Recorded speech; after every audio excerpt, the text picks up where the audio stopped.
सभी विद्यार्थियों का स्टूडेंट्स चॉइस क्लासेस में स्वागत है। तो देखिए, अभी तक हमने हमारी कक्षा 10 की विज्ञान में 3 चैप्टर किए हैं। तो उसमें पहले चैप्टर में भी कुछ टॉपिक रह गए हैं और आगे आगामी जो टॉपिक आएंगे, पहले तो मैं चौथे चैप्टर को 4वें चैप्टर को कंप्लीट करूंगा। उसके बाद में मैं प्रत्येक चैप्टर की हेडिंगों को, जो महत्वपूर्ण हेडिंग है, उनको एक ही टॉपिक में पूरे चैप्टर की हेडिंगों को समझाऊंगा। तो एक एक करके मैं चारों की समझाऊंगा। उसके बाद हम कराएंगे, इसके बाद जो कक्षा 10 की फिजिक्स है, भौतिक विज्ञान है, उसे कराएंगे। तो आज देखते हम चैप्टर नंबर 4। तो ये मैंने पहले से हेडिंगें कुछ लिख ली हैं, तो समझिएगा। ये हमारा टॉपिक नंबर 1 है, कार्बन एवं उसके यौगिक। चैप्टर नंबर 4 है रसायन विज्ञान का। तो पहली हेडिंग है कार्बन। कार्बन क्या है? तो कार्बन को समझेंगे। कार्बन सभी सजीवों में या उपयोग होने वाली वस्तुओं का आधार होता है, अतः इसे सर्वतोमुखी कहते हैं। या कहिए, जैसे जो कार्बन होता है वो सभी सजीवों में होता है और उपयोग की जाने वाली वस्तुओं का आधार है, अतः कार्बन सर्वतोमुखी होता है। इसका संकेत होता है हमारा C612। संकेत मतलब तत्व का क्रमांक और भार सहित संकेत है C612। तो ये नीचे दिया हुआ है, इसे बोलते हैं हम परमाणु क्रमांक। ये देखिए, कभी कभी ऐसे भी लिख दिया जाता है 6C12, आगे भी ये 12 लिख दिया जाएगा। तो ये नीचे वाला होता है परमाणु क्रमांक, जिसे हम इलेक्ट्रॉनों की संख्या भी कह सकते हैं, क्योंकि परमाणु क्रमांक इलेक्ट्रॉनों की संख्या और प्रोटॉनों की संख्या बराबर होती है। तो ये इलेक्ट्रॉनों की संख्या भी है, परमाणु क्रमांक भी है और प्रोटॉनों की संख्या भी होती है। इसके बाद में है हमारा परमाणु भार। ये जो ऊपर दिया है इसे बोलते हैं परमाणु भार कहिए या द्रव्यमान संख्या कहिए। तो कार्बन समझ में आ गया होगा। कार्बन सभी सजीवों एवं उपयोग में आने वाली वस्तुओं का आधार है, अतः कार्बन सर्वतोमुखी होता है। इसका संकेत ये दिया है। अगली हेडिंग है हमारी श्रृंखलन। अगली हेडिंग क्या है? श्रृंखलन। तो समझिएगा, कार्बन में कार्बन के ही अन्य तत्व कहिए या अन्य परमाणुओं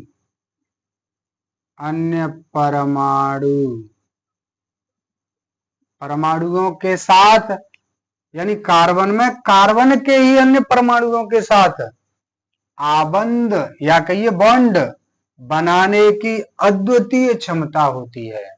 यानी कार्बन में कार्बन के ही अन्य परमाणुओं के साथ आपस में आबंध बॉन्ड कहते हैं, या कहिए साझेदारी बनाने की एक अद्वितीय क्षमता होती है, जिसके कारण बड़ी संख्या में अणु बनते हैं।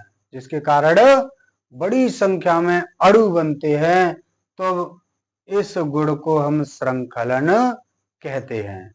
कार्बन में कार्बन के ही परमाणुओं के साथ आबंध बनाने की अद्वितीय क्षमता होती है, जिसके कारण बड़ी संख्या में अणु बनते हैं। तब इस गुण को क्या कहते हैं? हम श्रृंखलन कहते हैं। जैसे मैंने लिखा है CH3 single bond, CH2 single bond, CH2 single bond, CH3। तो समझ में आ गया होगा, ये कार्बन के तत्व हैं और इनके साथ हाइड्रोजन भी है। तो ये आपस में बॉन्ड के साथ जुड़े हुए हैं, आबंध के साथ जुड़े हुए हैं। बॉन्ड लगता है हमारी साझेदारी के अनुसार। अगर एक एक इलेक्ट्रॉन की साझेदारी है, एक एक परमाणु के इलेक्ट्रॉन की साझेदारी है, तो एक बॉन्ड आएगा। अर्थात जिसे हम सिंगल बॉन्ड कहते हैं, एकल आबंध कहते हैं। यदि दो दो इलेक्ट्रॉनों की साझेदारी है तो दो बॉन्ड आएंगे, डबल बॉन्ड कहते हैं, और तीन इलेक्ट्रॉनों की साझेदारी को त्रिआबंध कहते हैं। तो इस प्रकार से श्रृंखलन समझ में आ गई होगी। इसके बाद हमारी अगली हेडिंग है समावयवता। अगली हेडिंग क्या है? समावयवता। तो समावयवता क्या है? वे यौगिक, क्या है ये? यौगिक है। तो वे यौगिक जिनके अणुसूत्र तो समान होते हैं। अणुसूत्र मतलब यौगिक में उपस्थित तत्वों के परमाणुओं की संख्या या तत्वों की संख्या बराबर होती है, लेकिन लिखने का तरीका अलग अलग होता है। संख्या तो बराबर होती है, लेकिन लिखने का तरीका, जिसे हम संरचना बोलते हैं, संरचना सूत्र भिन्न भिन्न होता है। तब उनके इस गुण को समावयवता कहते हैं। क्या? संरचना सूत्र अलग अलग होता है, लेकिन अणुसूत्र समान होता है, तब उनके इस गुण को समावयवता कहते हैं। और वे यौगिक, जो यौगिक हैं, वो यौगिक कहलाते हैं हमारे समावयवी यौगिक। अब देखिए परिभाषा मैंने क्या लिखी है। वे यौगिक जिनके अणुसूत्र तो समान होते हैं, किंतु किंतु आप लिख लीजिए कि लिख के छोड़ दिया मैंने, किंतु संरचना सूत्र भिन्न भिन्न होते हैं, तब ये यौगिक समावयवी यौगिक कहलाते हैं। या यौगिक नहीं लिखा है, समावयवी यौगिक कहलाते हैं, और उनका यह गुण समावयवता कहलाता है। जैसे मैंने लिखा है C2H6O, C2H6O, तो यहां मैंने इसकी संरचना बनाई CH3 single bond O single bond CH3। तो इसमें देखिए 2C है, H तीनों तीन 6 हो गई, एक O है, 2CH6O एक O। इसे मैथॉक्सी मैथिल बोलते हैं। ये मैं समझाऊंगा IUPAC में ये नाम कैसे बनते हैं। यहाँ रासायनिक नाम IUPAC नाम है इनके ये। और इधर है CH3 single bond CH2 single bond OH। C दो हो गए, 3 और 2 5 और एक 6, H हमारी 6 हो गई और एक O है। तो देखिए यहाँ हमारी संरचना अलग है और यहाँ अलग है। अणुसूत्र समान है, गिनने में C बराबर है, H बराबर है, O बराबर है, लेकिन लिखने की संरचना अलग अलग है। इस वजह से उनके इस गुण को हम समावयवता कहते हैं। समझ गए होंगे सभी। आगे ध्यान दें, हमारे अगली हेडिंग है कार्बनिक यौगिक। कार्बनिक यौगिक, तो समझिएगा ऐसे यौगिक है ना ये कार्बनिक यौगिक, तो ऐसे यौगिक जिनमें कार्बन तत्व उपस्थित होता है, जिनमें कार्बन तत्व उपस्थित होता है, वे कार्बनिक यौगिक कहलाते हैं। अथवा कार्बन युक्त यौगिकों को कार्बनिक यौगिक कहते हैं। कार्बन युक्त यानी उनमें कार्बन उपस्थित होता है, उन यौगिकों को कार्बनिक यौगिक कहते हैं। यहां आप ऐसा मत समझना कि कार्बन मिलकर के यौगिक बनाते हैं ना, और भी तत्व हो सकते हैं, लेकिन उनमें कार्बन अवश्य होगा, तब उन यौगिकों को कार्बनिक यौगिक कहते हैं। लेकिन इनमें कुछ अपवाद हैं, यानी कार्बन होते हुए भी वो कार्बनिक यौगिक नहीं है। जैसे मैंने हेडिंग क्या लिखी, कार्बन युक्त यौगिकों को कार्बनिक यौगिक कहते हैं, किंतु कार्बोनेट, बाइकार्बोनेट, कार्बन की ऑक्साइड, कार्बाइड और साइनाइड आदि कार्बनिक यौगिक नहीं है। समझ गए होंगे। तो आप इसका स्क्रीनशॉट ले सकते हैं। इसके बाद में है, तो इसके बाद में है हमारी हेडिंग अगली तो अगली हेडिंग है हमारी हाइड्रोकार्बन। तो ये 4 हेडिंग समझ में आई।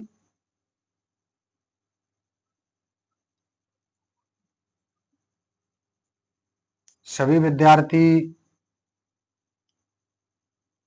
अपने सहपाठियों के पास, रिश्तेदारी में, जहां भी कक्षा 10 में छात्र पढ़ रहे हैं वहां आपके यदि संपर्कित हैं तो उनके लिए हमारी वीडियो को शेयर करें और चैनल को सब्सक्राइब करवाएं, खुद करें और विशेष उसे लाइक अवश्य करें।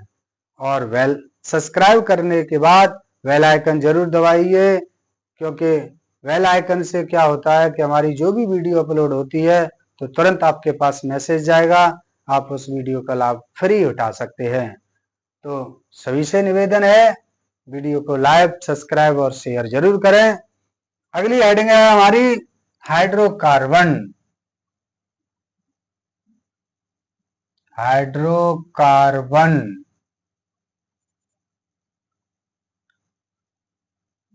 तो आप हेडिंग से ही समझ रहे होंगे, हाइड्रोकार्बन।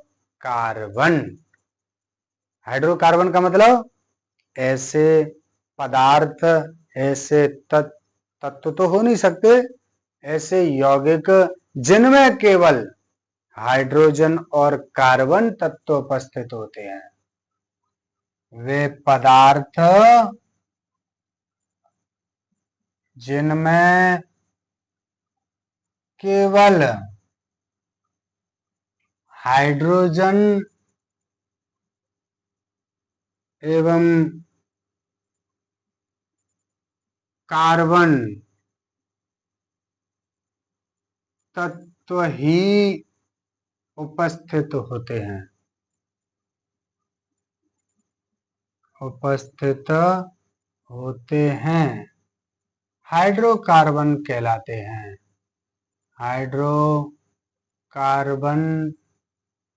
कहलाते हैं।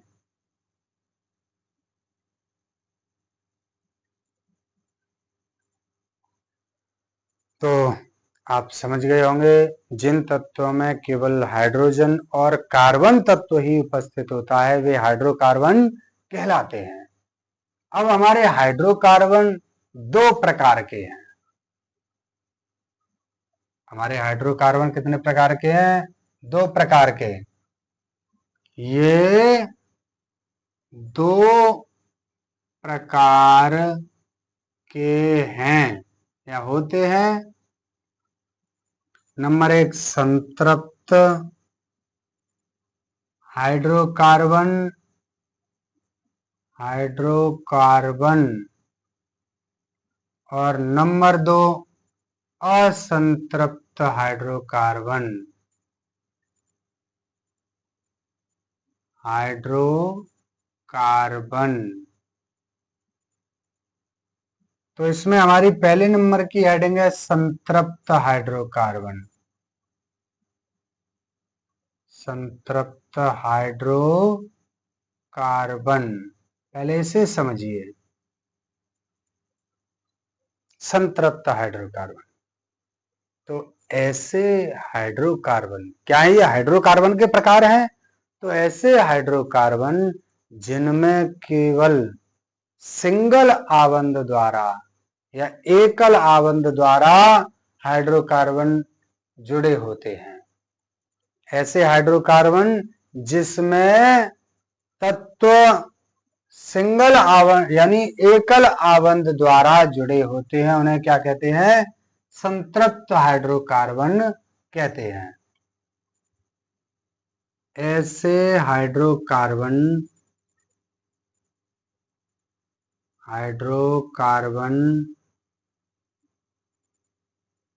जिनमें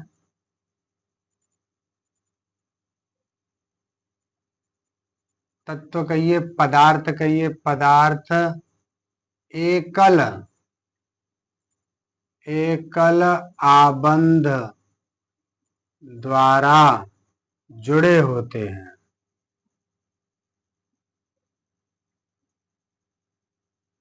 क्या कहलाते हैं? संतृप्त हाइड्रोकार्बन कहलाते हैं। संतृप्त हाइड्रोकार्बन कहलाते हैं।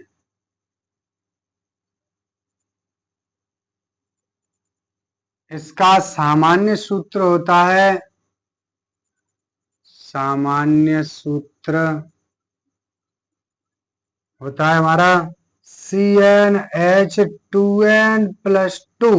ये N होता है, इनमें कार्बन और हाइड्रोजन यानी परमाणुओं की संख्या, यानी कार्बन में कितने परमाणु हैं और ये 2NH कितने हो जाएंगे, 2 का गुणा करेंगे, 2 प्लस करेंगे तब। तो इसका सामान्य सूत्र CnH2n+2 हो गया, होता है। इनको हम एल्केन भी कहते हैं, एल्केन भी कहते हैं। और जो भी हमारा शब्द मूल दिया जाता है उसके अंत में एन जोड़ते हैं, और अंत में एन जोड़ते हैं। तो संतृप्त हाइड्रोकार्बन समझ में आया होगा।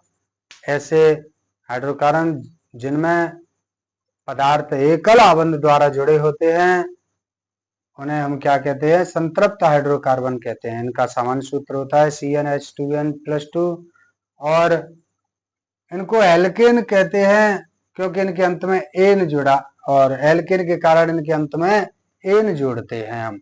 जब भी हमारा ये सूत्र बनेगा तो हम जो शब्द मूल है उसके बाद में एन जोड़ेंगे। तो ये अगले टॉपिक में जब मैं IUPAC नाम बताऊंगा तब ये आपको क्लियर होगा एन कैसे जुड़ेगा।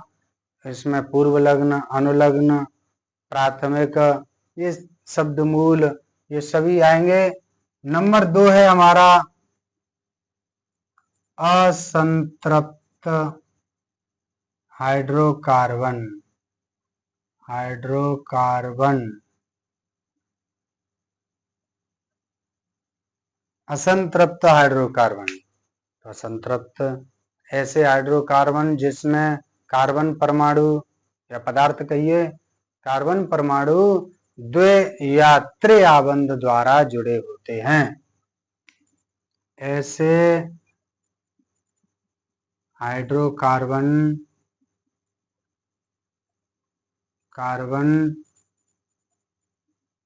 जिनमें कार्बन परमाणु या पदार्थ कह दीजिए, कार्बन परमाणु द्वि या त्रि आबंध द्वारा जुड़े होते हैं।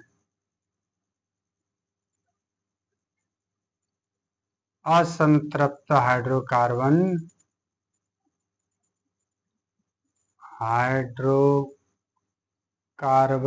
कहलाते हैं। समझ गए होंगे।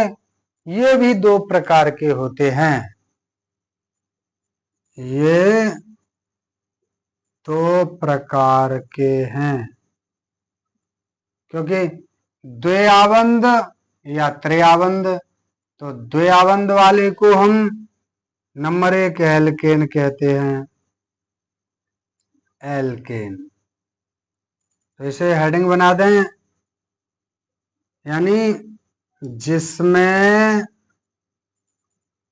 कार्बन परमाणु द्वयाबंध द्वारा जुड़े होते हैं उन्हें एल्केन कहते हैं, एल्केन कहते हैं। इसका सामान्य सूत्र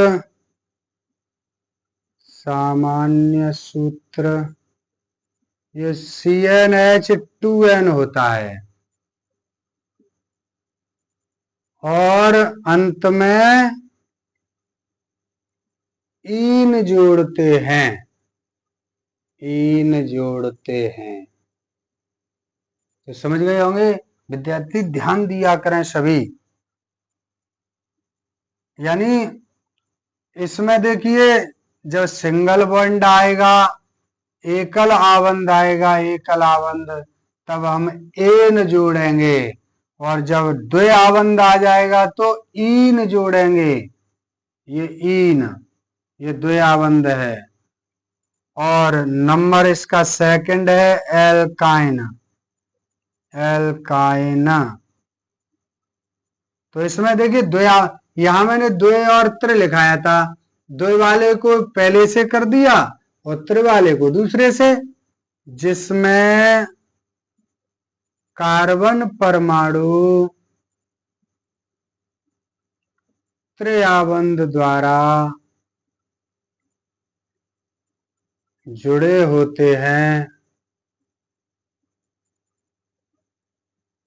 उन्हें एल्काइन कहते हैं, एल्काइन कहते हैं। समझ गए होंगे। इसका सामान्य सूत्र,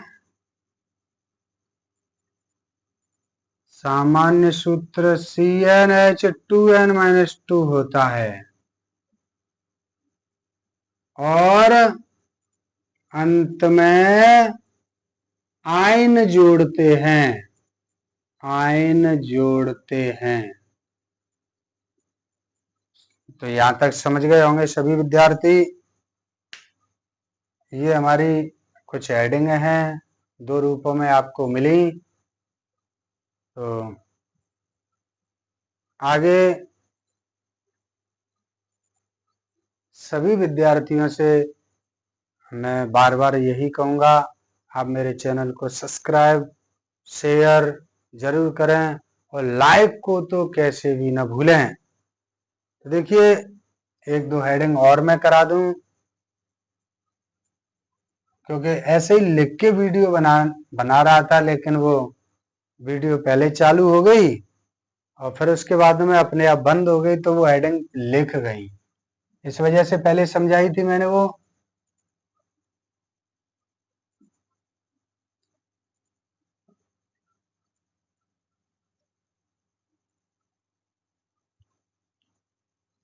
और सभी विद्यार्थी बड़े ध्यान से जुड़े रहना, आपकी फिजिक्स, और उसमें भी सवाल, एक एक सवाल आपको क्लियर कराऊंगा मैं। आपको 100% सवाल आना आ जाएगा, जो भी हमारे फिजिक्स के सवाल हैं। तो जरूर ध्यान से देखिएगा। अगली हमारी हेडिंग है प्रकार्यात्मक समूह, प्रकार्यात्मक समूह, या कहिए क्रियात्मक समूह।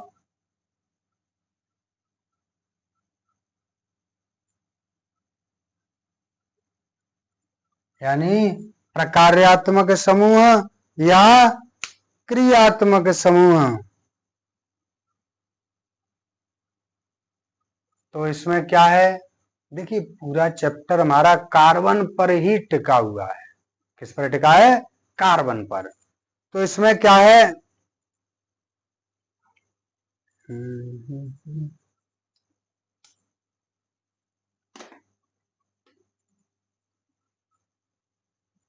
तो देखिए,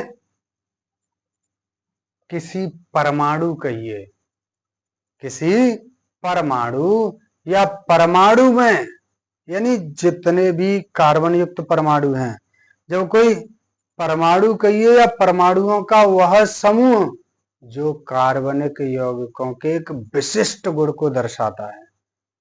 क्या दर्शाता है? एक विशिष्ट वर्ग के गुणों का निर्धारण करता है या दर्शाता है। तो क्या है? किसी परमाणु या परमाणु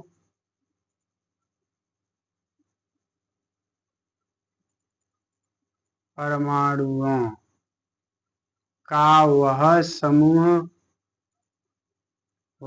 समूह जो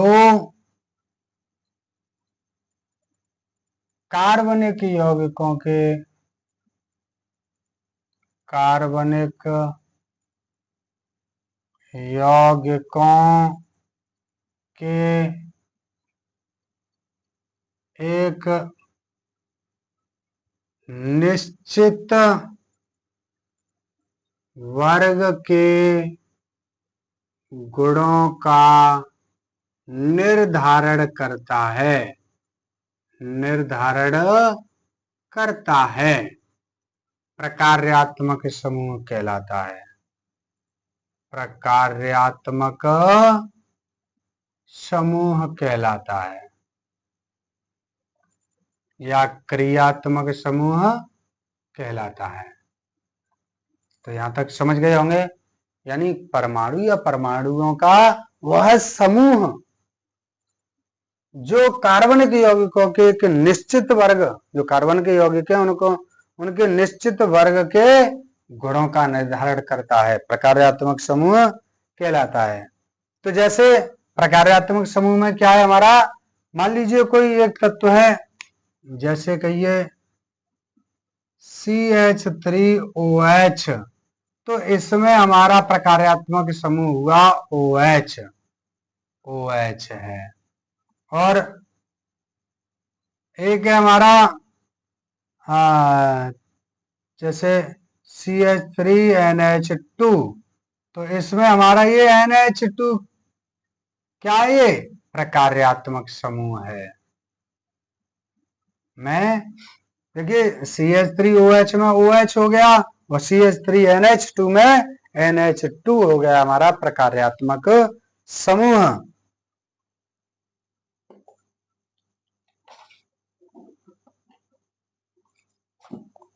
इसके बाद में हमारी अगली हेडिंग है इसमें सजातीय श्रेणी। सजातीय श्रेणी, सजातीय श्रेणी, सजातीय श्रेणी क्या है, पहले देख लूं, एक बार वीडियो बंद हो गई थी।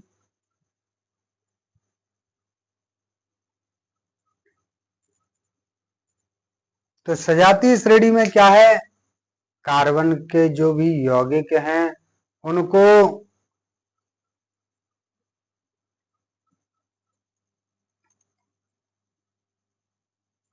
तो कार्बन के जो यौगिक हैं, कार्बन के यौगिकों को उनके क्रियात्मक, यानी जिनके क्रियात्मक समूह हैं, कार्बन के यौगिकों को जिनके क्रियात्मक समूह हैं उनको घटते हुए या बढ़ते हुए क्रम में लिखना लिखते हैं, तो उनसे एक श्रेणी बनती है।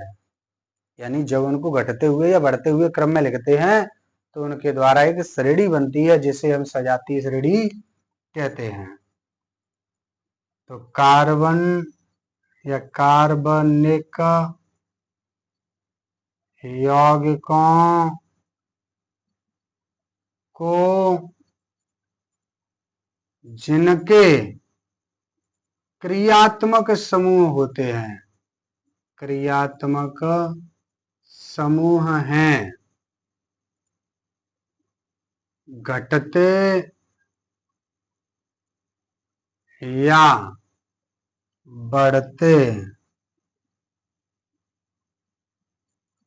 क्रम में व्यवस्थित करते हैं।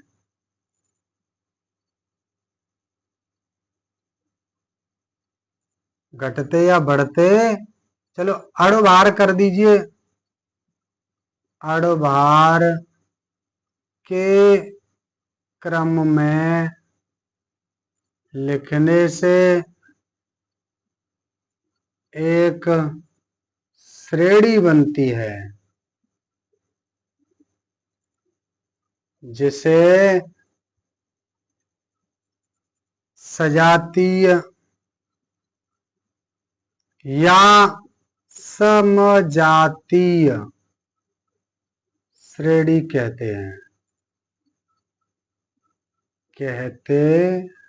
हैं। तो समझ में आ गया होगा। और समजातीय श्रेणी में अंतर होता है CH2 का। कितने का अंतर होता है? CH2 का। इसमें कार्बन के प्रत्येक सदस्य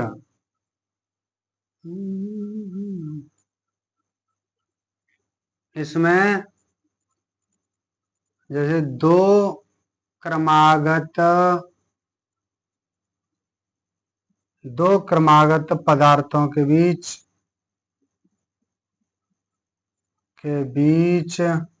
CH2 का अंतर होता है।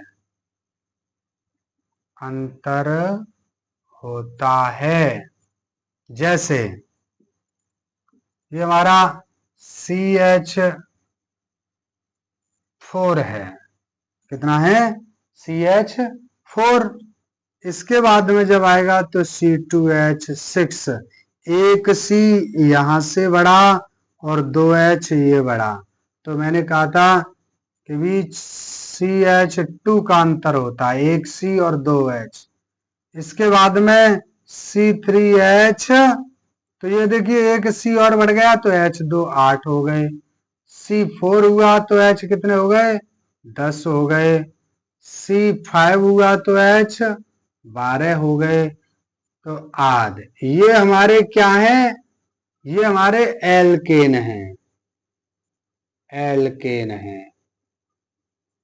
और एल्कीन में CH3, तो यहां जब एक C बढ़ेगा तो H5 हो जाएगा। कितना हो जाएगा? 5। और C3H कितना हो जाएगा? 2 यहां से बढ़ा तो ये 7 हो जाएगा। वैसे ये इसे हटाओ, यहाँ 2 करिए, एल्कीन बनेगा तो 4 हो गया। यहाँ 3 के बाद कितना हुआ? 6। और C4 के बाद 8, C5 के बाद H10। इस प्रकार से ये एल्कीन हुए। देखिए एक C बदला, 2H बदले, अंतर वही है, लेकिन ये एल्केन के हैं और ये एल्कीन के हैं। तो यहां तक आपकी समझ में बिल्कुल आ गया होगा मेरे हिसाब से। तो इसके बाद मैं कराऊंगा IUPAC नाम पद्धति, जो नए टॉपिक में आएगी। Topic number